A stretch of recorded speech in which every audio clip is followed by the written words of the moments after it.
السلام عليكم، مرحبا بكم في قناة عالم ياسمين.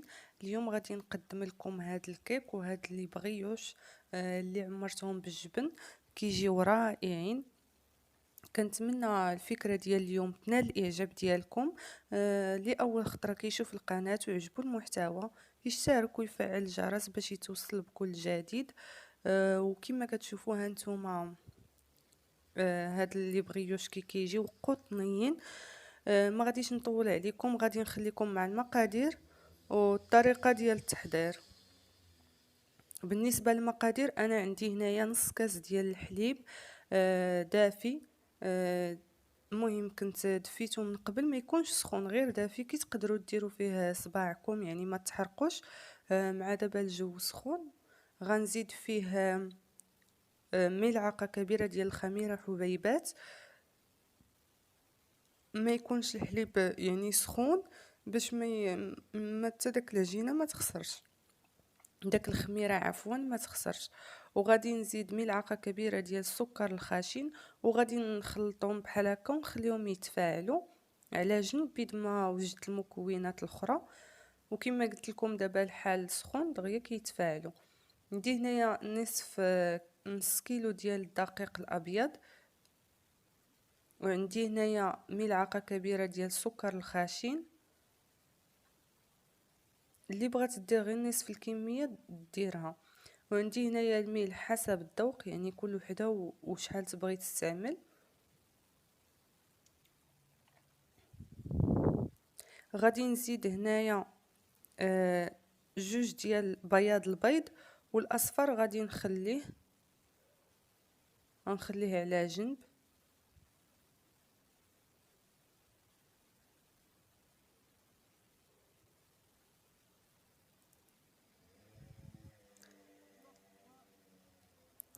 صافي، وغادي نزيد واحد الملعقه كبيره ديال الياغورت طبيعي.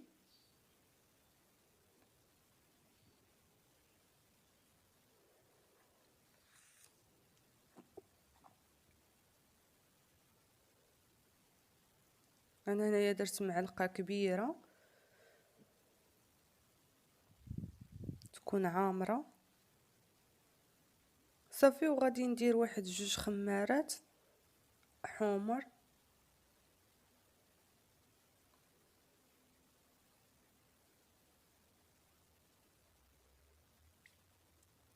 انا ديما كنشري داك الباكيه يعني الخماره الكبيره. حتى هي صراحه كتجيني بحال الخماره الاخرى عادي. صافي، غادي نخلط هاد المكونات بحال هكا، وغادي نبدا كنجمع بداك الخميره. نتوما كتشوفوا بعد ما تفاعلت ليا، يعني كدير داك الرغوه وما كتبقاش عندي فيها داك الحبيبات، صافي كتذوب في مره. صافي، وكنضيفها.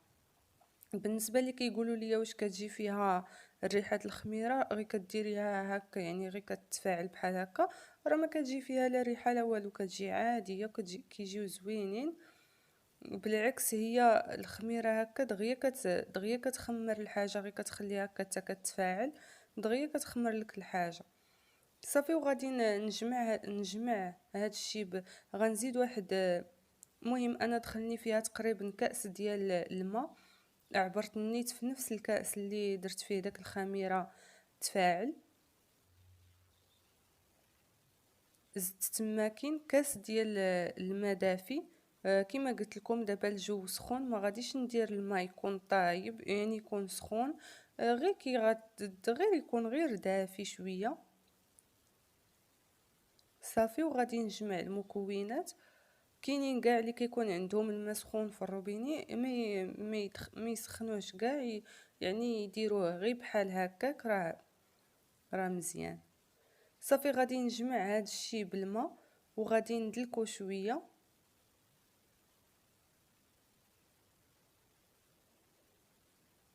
وكتبقى الكميه ديال الماء، يعني كل وحده شحال غادي يهز لها، يعني كيكون على حساب نوعيه الدقيق، على حساب البيض اللي درتو كبير ولا صغير، على حساب شحال زدتو ديال الحليب. يعني راه الا كانت غير معلقه ناقصه او لا زايده، راه يعني كيكون الفرق.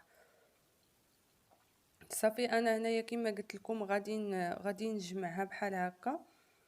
العجينه كنخليها يعني كتكون رطبه شويه، ما تكونش جاريه وما تكونش قاصحه عاديه، حيتاش انا باقا غندلكها في واحد نص كاس ديال الزيت، يعني كتزيد تطلق وكتزيد ترخى.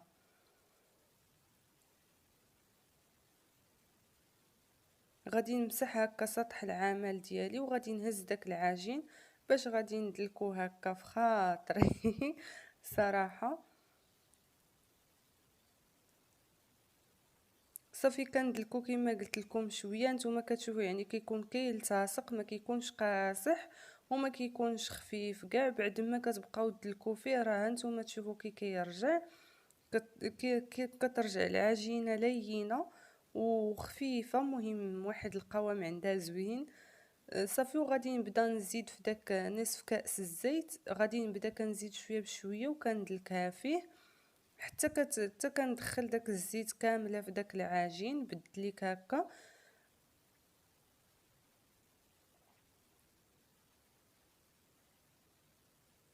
صافي انا غنبقى كندلك هكا حتى كنكمل داك النصف كاس كله.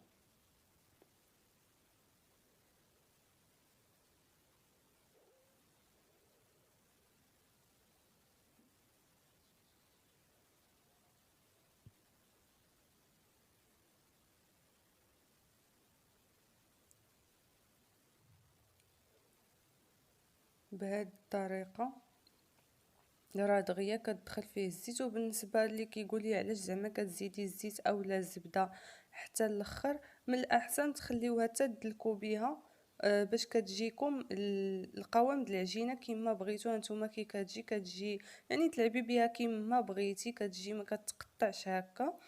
صافي وغادي نخليها حتى تخمر، غنغطيها ونخليها تخمر ونتلاقاو. بيد ما تخمر ليا العجينه ديالي انا قلت نحضر معكم واحد الكيكه خفيفه ظريفه وسهله دغيا.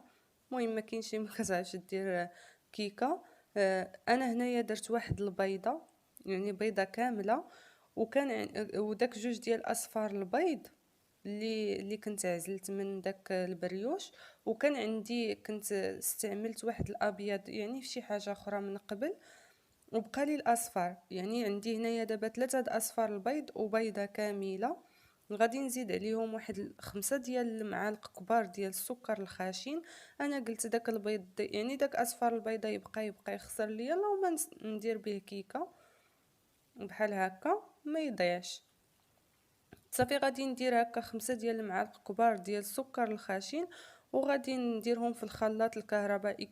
صافي كندير هنايا كما قلت لكم 5 المعالق ديال السكر الخاشن وكنديرهم في الخلاط الكهربائي، كنخلطهم مزيان حتى كتشوفوا نتوما كيدير هذا الرغوه هذه.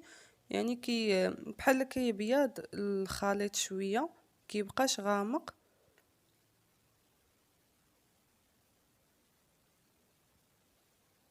صافي غادي نزيد فيه واحد الكاس قل ربع كاس الا ربع ديال الزيت بحال هكا. بالنسبه للزيت انا درت كاس الا ربع حيتاش غادي نزيد فيه القشده الطريه. اللي ما عندهاش القشده الطريه متوفره، يعني كتكون فيها واحد النسبه ديال الدهون، دير كاس ديال الزيت وتعوضها بالياغورت الطبيعي، راه كتعطي نفس النتيجه. انا هنايا زدت النكهه ديال الفاني وغادي نردها، خلطتها مزيان.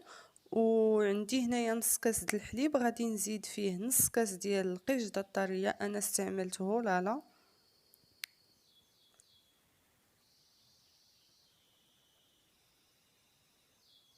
غادي نكمل هكا كاس وغادي نضيفها تما في الخليط.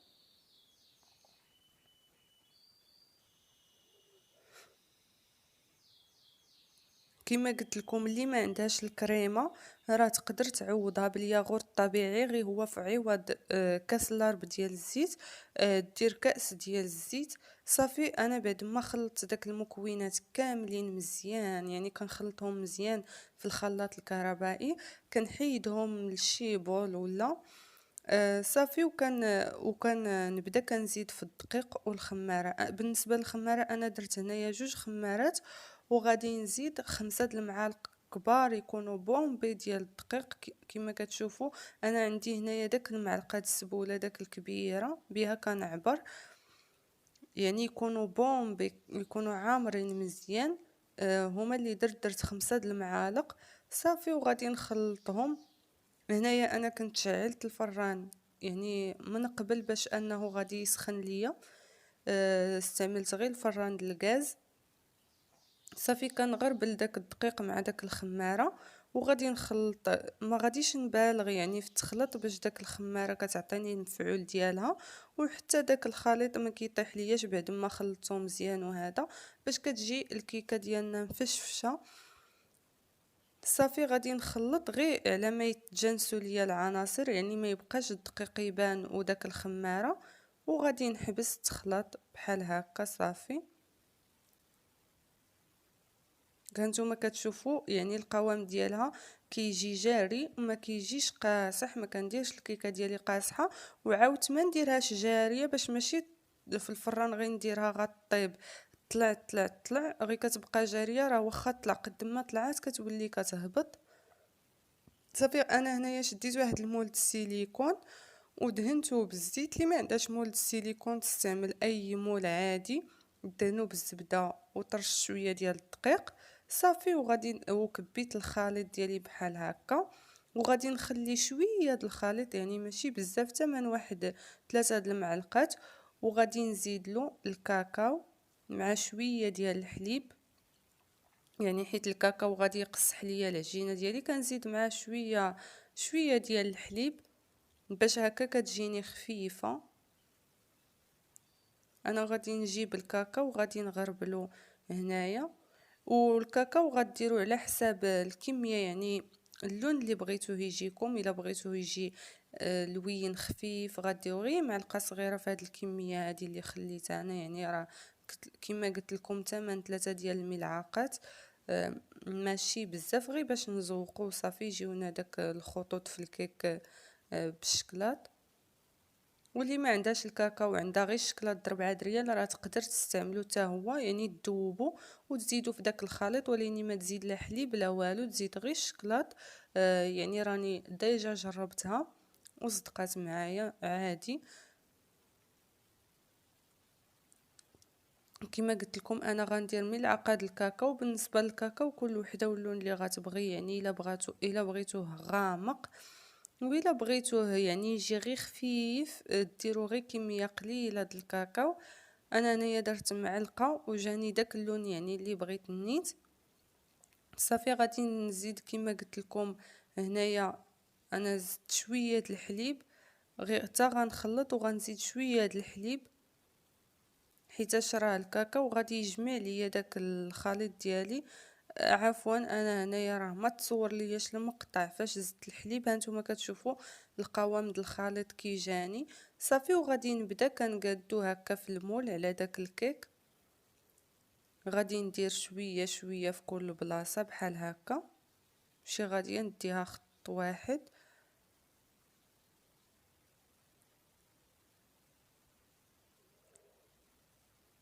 صافي كما قلت لكم يعني انا درت غير كميه قليله.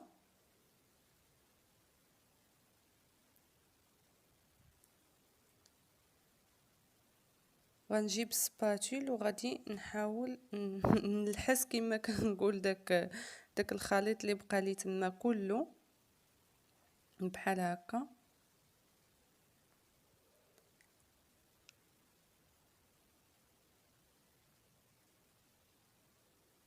صافي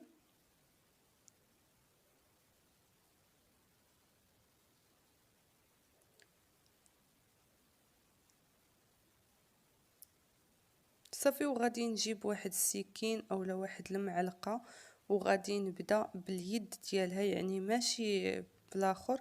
اللي بغى يدير حتى المعلقه يبقى يهز العجين من التحت ويطلع الفوق بحال هكا. انا درت غير داك الراس ديال الملعقه وبقيت كنخربق بحال هكا.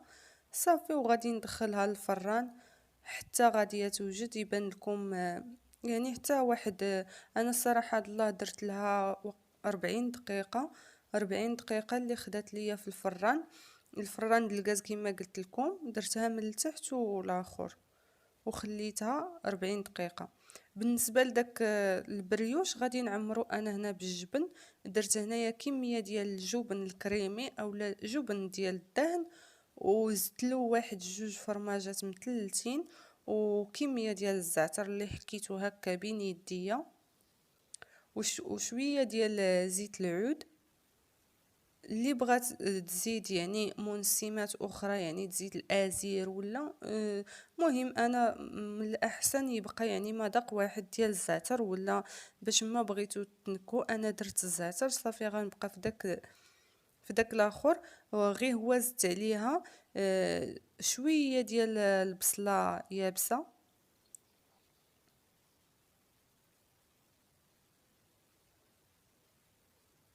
وكتبقى اختياريه اللي بغى يدير.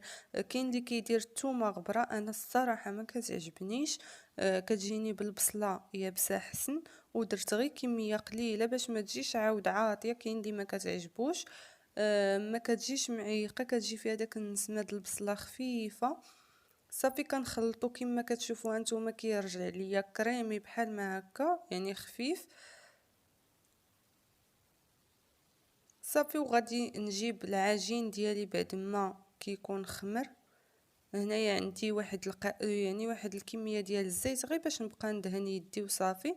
وانتم كتشوفوا البغيوش ديالي بعد ما خمر يعني كيطلع.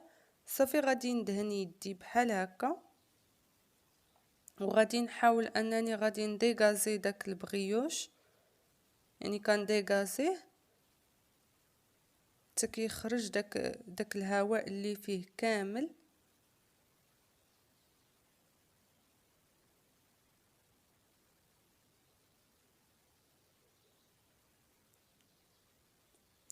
صافي وغادي نبدا كنشكل منه بحال هكا كريات. بالنسبه لحجم د الكريات كل وحده، يعني كل وحده والقياس اللي تبغيوهما راه كيتضاعف الحجم ديالهم. قد ما كبرتيهم قد ما كيتضاعف الحجم، يعني كيكبر الحجم ديالهم بزاف وبزاف. انا الصراحه لا احسن قياس كنت جربته وعجبني هو ديال 30 غرام. كان جا هو هذاك، ولكني انا هادو درتهم شويه كبيبرين. صافي كما قلت لكم مع العجينه كتكون كتلتصق في اليدين. غادي نبقى ندهن يدي هكا بالزيت وغادي نقطعهم. انا هنايا غادي نستعمل الميزان. اللي ما عندهاش الميزان راه تحاول دير قياس واحد وصافي، باش هكا كيجي الشكل ديالهم يعني زوين هكا في الطبله، ما كتجيش وحده كبيره وحده صغيره. صافي وغادي كما قلت لكم انا هنايا غادي ندير فيهم 40 غرام. مهم كل وحده يعني كل وحده والقياس اللي غادي يعجبها، 40 42 بحال هكا. ولكن كما قلت لكم راه القياس كنت جربته ديال 30 غرام، كيجي قياس كيجي فيهم واحد المنيضر حليلو وزويونين وصغيو كيكين. صافي وغادي نكمل بحال هكا كنوزن حتى غنسالي الكميه ديالي كامله وغادي نقطعها.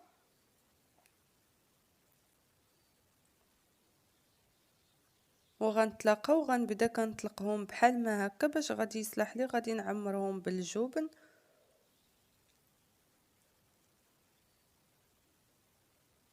غادي نجيب هكا الجبن ديالي وغادي نهز معلقه صغيره وغادي نبقى نعمر في الوسط، ونحاول انني غادي نجمع على داك الجبن، نجمع عليه العجينه وما نخليلوش البلاصه منين غادي يخرج، حيتاش يعني كيتزلع وكيبقى يلتصق ليا حتى المنظر ديالهم صراحه كيقبح. بحال هكا كنجمع عليه العجينه مزيان. صافي وغادي نديرهم في واحد لاطه اللي غادي تدخل ليا الفرن. وصدقوني هاد العجينه كتجي رائعه، كتجي غزاله غزاله البنات، كنتمنى تجربوها. راه تقدروا تستعملوها حتى في البيتزا. انا كنت درت بها داك القوارب ديال البيتزا، جات بي يعني جات غزاله ما نقولكمش. جربوها ما غاديش تندموا. وفي نفس الوقت شي حاجه اللي سهله، يعني ماشي صعيبه. وحتى هاد الفطائر هاد الكريسات، راه هاد لي بغيوش راه كيجيو يعني ديري كمية كتيرة وتخليها في المجمد. بالنسبة لضياف الغفلة راه كيبقاو كيما هما بحال يلا طيبتيهم، ما تسخنيهم ما والو، غير جبديهم بواحد الفترة قبل بيد ما نعمرو اتايون وجدو هذا، جبديهم هما الاولى وخليهم كيدوبوا على خاطرهم، راه دغيا كيدوبوا كيبقاو بحال يلا جبدتيهم من الفران، كيبقاو رطب وقطنيين. ما نقولكمش انا الصراحه هاد الله كينفعوني بزاف وما كيخطاونيش ديما عندي. صافي غادي نكمل الكميه ديالي كامله هكا وغادي ندخلهم الفران ونتلاقاو في الشكل النهائي. وهذا هو الشكل النهائي د الكيكه واللي بغيوش ديالي اللي كيجيو رائعين. بالنسبه للكيكه بغيتو تزوقوها بلا صوص ديال الشكلاط، انا اختاريت انني خليتها هكاك. وبالنسبه لي بغيوش راه ما كندهنهم لا بالبيض لا بوالو، يعني غير كندخلهم الفران وكنخليهم كيتحمروا، كيجي فيهم هاد اللوين بحال ما هكا غزال وكيجيو قطنيين كما قلت لكم. كنتمنى الفيديو ديال اليوم يكون نال الاعجاب ديالكم. والى الفيديو المقبل باذن الله. واللي اول خطره كيشاهد القناه ويعجبو المحتوى يشترك ويفعل الجرس ويبارطاجي مع الاهل والاصدقاء ديالو. وكما قلت لكم الى الفيديو المقبل باذن الله.